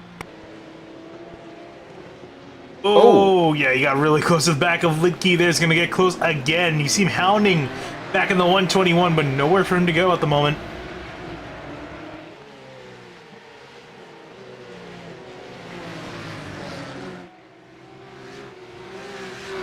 Looking at Carter Kundinger, haven't talked a whole lot of this car. And Carter Kundinger, usually a front runner, again, having to start in the back for race number 1 after an EOL. So that's why he has been a non-factor for most of the race. See a beautiful sunset off into the distance. But Kundinger currently third in the points standings, is kind of out of it, as well as Kirk Crum for the points lead.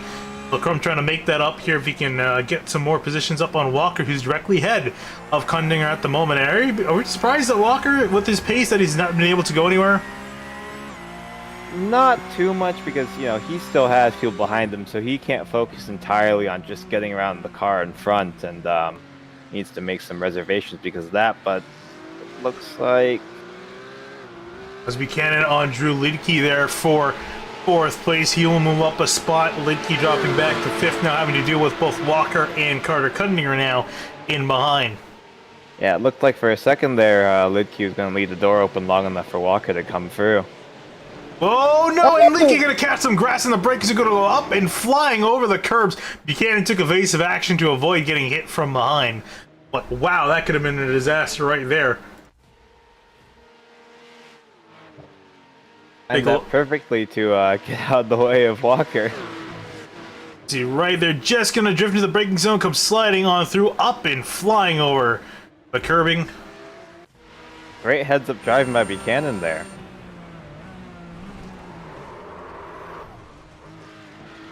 See Buchanan there, great, as you're saying, great job looking through his mirror. Had to give up some time, and actually had to lose a spot. We were talking about that cutting the track there, giving up a lot of time, and Walker's been able to use that to get himself back by the 40 machine. So Buchanan back to 4th, or sorry, Buchanan back to 5th, Walker up to 4th, and now looking at Kirk Crum trying to go to 2nd. Whoa, he's gonna actually hit Eisenman, and Eisenman goes flying off the track hard into the concrete barriers. And that's not enough space there. That's not gonna bode well for Kirk Crum. You know, these guys, you can't get penalties here if you, you know, if you make a mistake like that. And they're not too kind to car contact in this series. That's exactly what Carter Kundinger was suffering from in EOL. So that could potentially be an EOL for Kirk Crum heading into next week. We'll have to see as Eisman goes by with his damaged machine. But now Kirk Crum up into 2nd place. It's 1-2 for Bombshell Motorsports, or Bombshell Racing Team, I believe is what they've been renamed. Up 1st and 2nd place. Then Walker in 3rd, Buchanan in 4th. Do you think the order is going to stay like this? I don't know, because we know that Walker has the speed, and Buchanan's doing a pretty good job of just staying behind them and just, oh, as I say that, they're going... Up side by side for these drivers here. Buchanan trying to get himself back clear. Cut a Kalusa slides out of the corner, and now they're heading nose to tail into the next corner. Yeah, the focus of Buchanan's race just changed a lot. Ooh. Yeah, I'm actually want to take a look here further back, because I'm surprised that Kalusa even caught up to Buchanan. Oh yeah, he had a very bad final chicane. That's exactly what I had figured. And Kalusa's trying to get on by, but no dice for Kalusa just yet. But Buchanan losing a lot of key time to his fellow competitors, being the 97, the 87 up ahead. Yeah, because I'm going to say, you know, Walker getting past him isn't the worst thing that could happen, because if you have a fast guy in front of you, you can just chill out in the slipstream and preserve your tires. But no such luck for Buchanan. Now seeing if Andrew Mickey, after starting in 2nd place, up in 1st, if he can do anything to keep these guys in behind. It's going to be tough, because the guys in behind, I would say, while not significantly faster than Mickey, are definitely faster than the 86, so he's going to have to be very creative in his defending to keep these guys in behind. I think he's going to give his teammate an easy time, but Walker is going to probably struggle with the 86 here. Yeah, definitely, because he's not just fighting one, but 2 drivers. Yeah, Yeah, again, one of them is teammate as well, and that's the last thing you want to do is wreck your teammate. So we'll, again, expect the 87 to get the lead here quickly, but Walker going to be a different story. He's going to have to work for it by getting past Kirk Crum, and that's no easy task. We've seen these guys fight quite a bit over the season. And ooh, Mickey poor line through the chicane. Here comes Kirk Crum. Almost tries to look sideways, and there you see, actually, there's Mickey on the brakes, trying to let Crum on by. And there he goes. You see Mickey trying to keep... Oh, no! He tried to keep pace with Walker. Hits the wall. It looks like he just got a tap out of it. Doesn't look like it was too bad, but gonna lose from first back to third. Yeah, I was gonna say, if Mickey could keep Walker behind them, that's just what Crum needs. Right there, just didn't get on the brakes, or got on the brakes too hard. Locked up one side and went into the wall. So for Mickey back into third, maybe back to fourth if Buchanan can get past him. And now two-car race out for the lead. And if I'm Kirk Crum, I'm sweating a little bit. You have a car that was around a second a lap faster in the last race. He's breathing down your neck now with 12 minutes to go. Yeah, he's going to have to drive very quickly and very defensively to keep Walker behind him. And so that's the thing now. So if you're Kirk Crum's position, do you focus on defending or you just focus on putting the fastest lap possible? You know, in a situation like this where you know the guy is so much faster than you kind of have to put a good amount of your effort into defending, but not so much that you can just, you know, do something you don't expect and just drive around you. We'll see if Kirk Crum can hold on to the pressure here to get home a race win.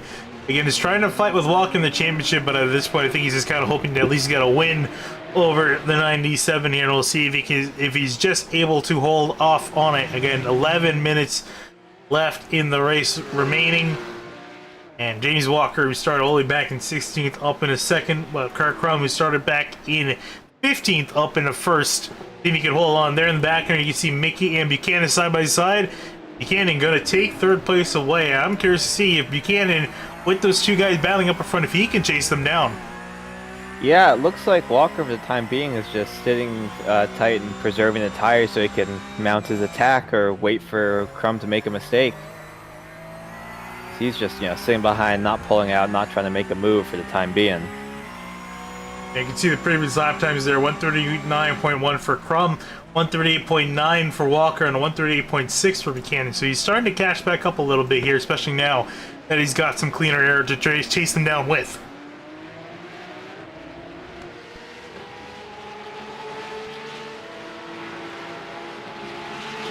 Take a further look back at some of the other guys you haven't really talked about. We've been so focused on the front. Colin Dana's been having a much better run this race than last race. Started in 18th for the 78 cars, up into 8th place now. So inside the top 10 more or less, so I'd expect to see this car performing.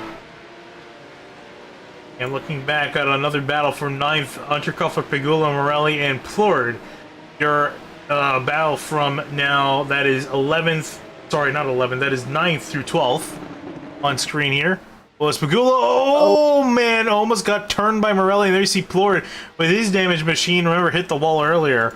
Trying to work his way on by. Yeah, that's quite a significant amount of damage on that race car, but it looks like he's still in the running.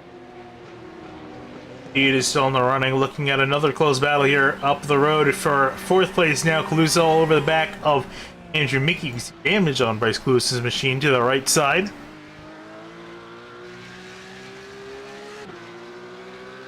Calusa not quite able to get anything on Mickey, but for Calusa starting in 7th up into 5th, so decent climb forward for the 5 car. Indeed.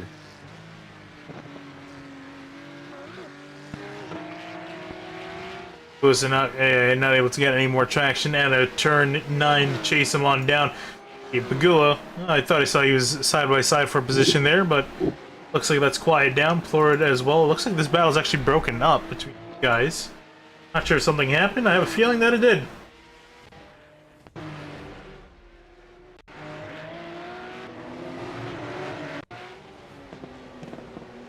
At least I thought there was something. Maybe not. I thought there was something happened between these guys. It looks like they're sorted out. That gap grew quickly, but I guess Unterkofler just found the pace. So with that, we'll take a look back up for the lead because that's starting to heat up now with 8 minutes left. Kurt Crum, you can see him doing everything he can to keep Walker in behind. Yeah, Walker's definitely upping the pressure. The hard thing to do as a driver, keep yourself focused on your lane, but also keeping an eye on the driver in behind you, arguably faster driver in behind, but also you can't look too much further back because Buchanan he's on a bit of a charge here. Buchanan, there you can see almost pretty much half a second faster than Walker last lap through, so this could quickly be a three-way fight for the lead spot here. Buchanan keeps on pushing. Yeah, I mean, if Walker can't get around Crum in the next few laps, then Buchanan could definitely, I mean, that could definitely bring Buchanan up and give him some more to deal with. Walker here, he's got some decent runs on Kurt Crum, who peels out to the right, gonna try to get deep on the brakes in the 87, gonna nail the car on the curbs, kept it nice and tight, but I don't think got quite enough of an exit compared to the 87 of Crum. Yeah, he had to cut such a tight line and just couldn't get the drive out of the corner that he wanted. Here come these cars side by side here, racing down the back straightaway. Who's gonna give? I don't. Either one is gonna give. Here they go into the braking zone, and it looks like it's gonna be Walker that's gonna negotiate his way on by. He will take the lead out of the final corner. And just in time for Walker to leave Crum to deal with Zach Buchanan. And D-Battle, both these guys up here at their work trying to figure out who's going to go on through. The Buchanan now closing in as Walker now looking to just drive away from these two. Buchanan and Crum going to resume their battle from last race for second place. This time, notably, Buchanan cleaner car to work with as well, so it doesn't have anything to hold back now.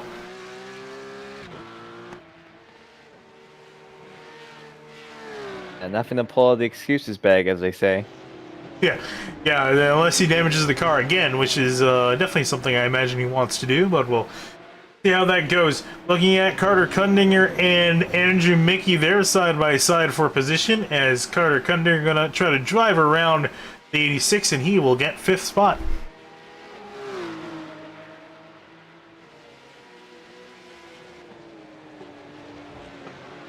Also noting too, I just realized this now, that Eric Mickey's been out of the race for quite a while.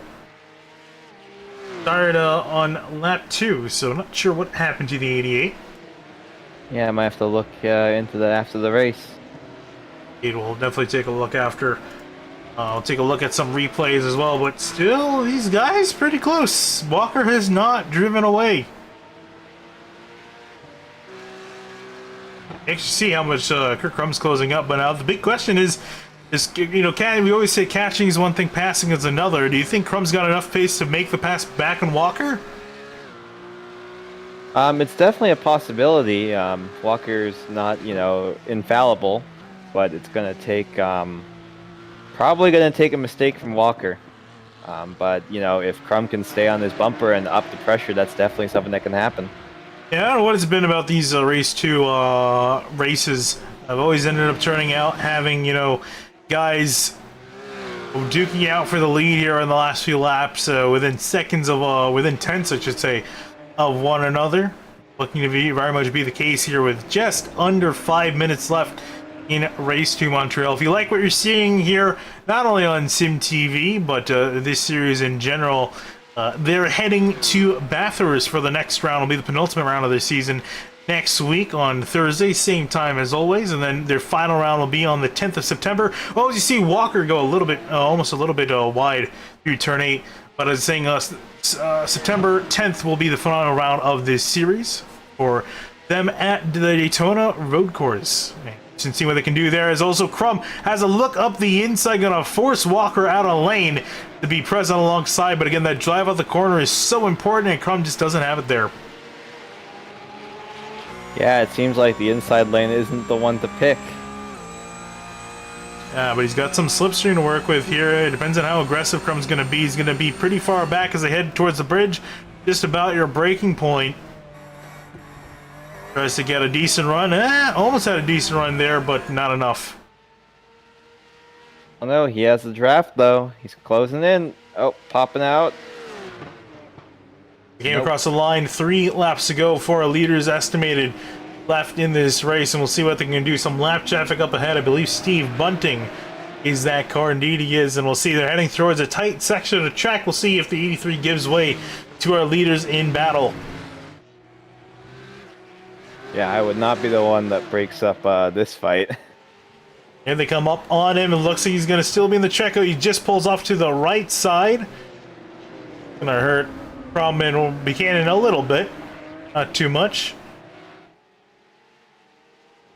As both of them still... Sorry, you're saying? So Crum's doing an excellent job of not losing Walker. Yeah, I'm still amazed that he hasn't been able to. I would have thought Walker's just going to drive away with this, but I think either Walker burned up his tires trying to pass through the field or something. He's just been holding stuff back, but we'll see here as they head through the hairpin this time by. And Crum's been pretty good at using these runs. He seemed to get very deep on the brakes.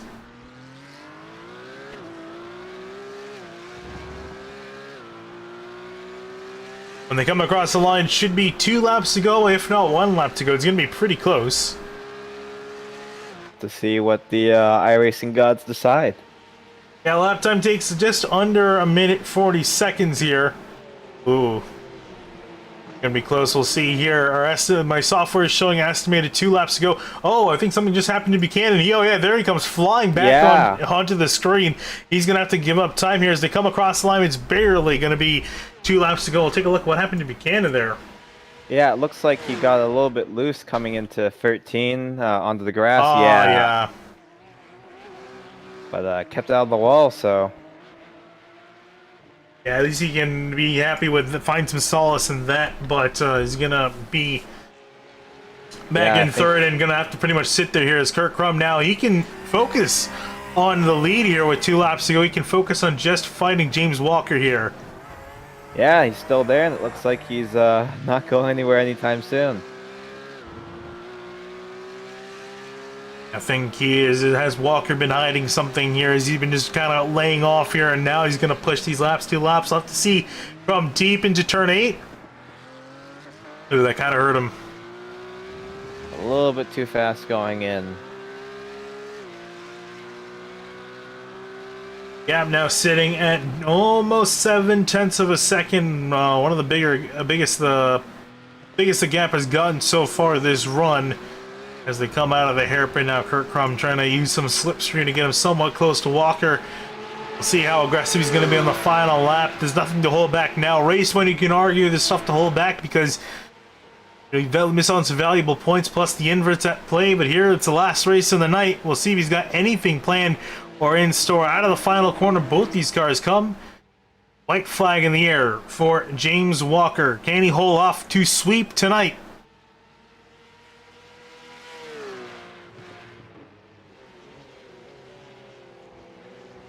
Through the S's they go as you see the white flag officially in the air. Buchanan also you can see adding through the S's too far back to be at play at the moment. Also in behind for 4th, Bryce Kalusa and Carter Kundinger. They're sorting themselves up, and we go back up to our leaders here as Kurt Crum trying to bear down on Walker. Oh, looks like we've got a little bit of a last lap battle going between Daner and Undercuffler. Yeah, we'll cut to that for a brief moment here between these 2 drivers. Oh, Dana's been in 8th place for most of this race. Undercuffler trying to chase that back away from him. Also flashing the lights as well as they got Steve Bunting up the road, but checking back at Kurt Crum and James Walker here as they head to the hairpin now for the final time tonight. Walker just got to navigate one more corner after to prevent himself from making one more mistake. He's been, I would say, pretty much mistake-free from what I've seen so far. See if he can keep it up for one more corner. Bearing down the back straight, here comes Kurt Crum. He's going to try to get deep on the brakes, maximize his opportunity as they come through. The final chicane is Kurt Crum sideways as well and behind. It's not going to be enough. James Walker going to win both Race 1 and Race 2 for the SCRS Porsche Supercup. And with Kurt Crum rounding out the podium in second, with Zach Buchanan taking that final spot in third, who might have had a slowdown as well. He was pretty slow at the line. Let's see if that might be post-race penalty for him. Carter Kendler coming across the line in fourth, with Bryce Calusa in fifth. Mickey and Litke with a close battle between them for 6th and 7th place. Paul and Dana Unterkuffler were in their battle, and it's going to be Dana that maintains a spot in 8th over Sean Unterkuffler, who will hold on to 9th, with Ryan Plord rounding out your top 10 in his beat-up number 74 machine.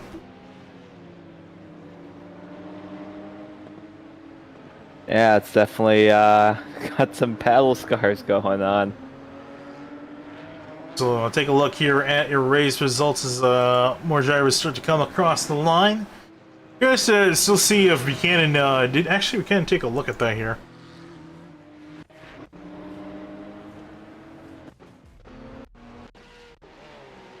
Yeah, this is Buchanan through the final corner. Oh, he did cut the final corner. So we'll see if that does translate. He was very slow at the line. It's always concerning because that could translate again to a post-race penalty. I don't think it did, so I think the result will stand for him in third place. Look down the rest of your top 10. Also looking back at the next page of drivers from 11th through 20th.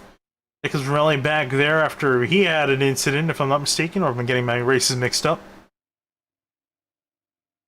Oh no, I think he was fine this race. I think race 1 was where he went up and over.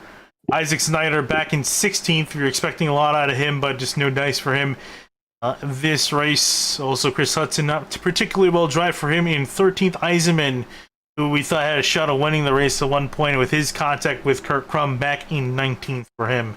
And then on the very last page is Eric Mickey by himself in 21st. So with that, we're going to take a little break here, and we'll interview some drivers, particularly our top 3, and we'll be right back.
And welcome back. Here we got Zach Buchanan, your third place finisher. And Zach, first thing before anything else, gotta say, really pretty car. Your car definitely the best looking one on the grid tonight. It normally looks good, but man, that blue is, I really love that shade of blue. You did a great job, and the car itself also did pretty good as well. Thanks on the car. I just wanted to shout out my French Quebecois heritage. Even though I'm from Ontario, my parents are from Quebec, so I just wanted to call that out. Anyway, yeah, it was a good night for me. Not as good as it could have been, or I wanted it to be, but after messing up in qualifying, I won't complain too much. Yeah, I know. We were talking about that in the booth. We were surprised that you qualified back in 12th, but clearly showed that car had top 3 pace, and especially in the second race, you looked like you had a shot at winning there. Yeah, maybe not a shot at winning. I would have had to get around James and Kurt, which is an effort easier said than done. But yeah, if it wasn't for the couple mistakes I made at the end there, I could have been right there at the line with a possibility to win. You're right, but that didn't pan out. Yeah, unfortunately, you didn't. But Zach, again, another great performance for you. We'll look forward to seeing you at Bathurst next week. It should be exciting. Thanks, Renier. No problem. And with that, we'll go to our second place finisher, Kurt Crum. And Kurt, you've done a fantastic job this season so far. You've been trying to chase down James Walker, but unfortunately for you, he was just out of your reach in both races tonight. Yeah, really tricky combo there. The braking zones were extra bumpy, and the setup didn't seem to like it. So I just couldn't get a good feel for it, and didn't really have the pace. So it was everything I could do to scrap together the positions I had. Yeah, and coming into the last two races of the season here, I know it's going to be really tight as far as the points are concerned. Are you worried about them at this point? Are you still trying to push for that championship spot, or are you just kind of more focused on getting some race wins before the season's over? Yeah, I'm looking to have fun and focus on the team championship right now. If the opportunity presents itself, I'm going to keep finishing as high as I can and see what happens. Definitely look forward to seeing that, Kurt. You did a great job tonight at Montreal, and we're looking forward to seeing you next week at Bathurst. Thanks. Take care. And last but certainly not least, James Walker. James, we've been talking to you a lot in the last few weeks because you just keep winning things. You swept tonight. You've done a fantastic job, and I don't want to necessarily say you've locked out the points championship, but if anything else, you've definitely expanded your lead. Yeah, I think I was 40 points up on Kurt coming into this, so I pulled a little bit. It'll definitely give me some breathing room into Bathurst and Daytona, because those aren't really my best tracks, and they tend to be, chaos. Yeah, I was just going to ask you, heading to the last two races, you do have a very comfortable points gap, if anything else. Is that going to change the attitude you got going into Bathurst and Daytona, as you're saying that, you might not feel too comfortable around those tracks? Or are you going to still push hard, or are you going to be a little bit more conservative than you have in the last few weeks? I'm probably going to still try to push for, a pole in race one. I definitely won't push so hard to, try to go for a fast lap if I don't feel uncomfortable going for it. Yeah, and James, can we also, you've joined this this league with this particular series. I wanted to ask, can we potentially see you transferring over to the Ferrari Challenge series when that starts back up for this group of drivers? Probably, yeah. These guys they're pretty fun to race. Good spread of competition. Ferrari GT3 isn't my best car, but I can get used to it. Well, if you're anywhere as good in the Ferrari as you are in the Porsche Supercup or the Porsche 911, definitely interesting to see you drive in there. But for now, James, thanks for talking to us, and we'll see you next week at Bathurst. Thank you. All right, and with that, that's gonna wrap up interviews for tonight here for the Porsche Supercup race here at Montreal. Kevin, any final remarks from you? Not too much. It just was great to see Kurt Crum be able to hold on to the back of Walker at the end of that. Yeah, and with that, again, next race for this series, as we've been saying, is at Bathurst next week. If you want some more action on Sim TV, the next race, which I'm pretty sure I'm covering, unless I've been fired prematurely, will be for the Spec Racer Fords. They are heading to, if I'm not mistaken, heading to Watkins Glen. Indeed they are, so that'll be a fun race to cover. It's a really fun track, especially with a draft-dependent car, so looking forward to that. Meanwhile, though, my name is Finn Yakuna, here with Kevin Zhu, and we covered SCRS Porsche Super Cup. We'll be signing out for now. Thank you for watching. Good night, everyone.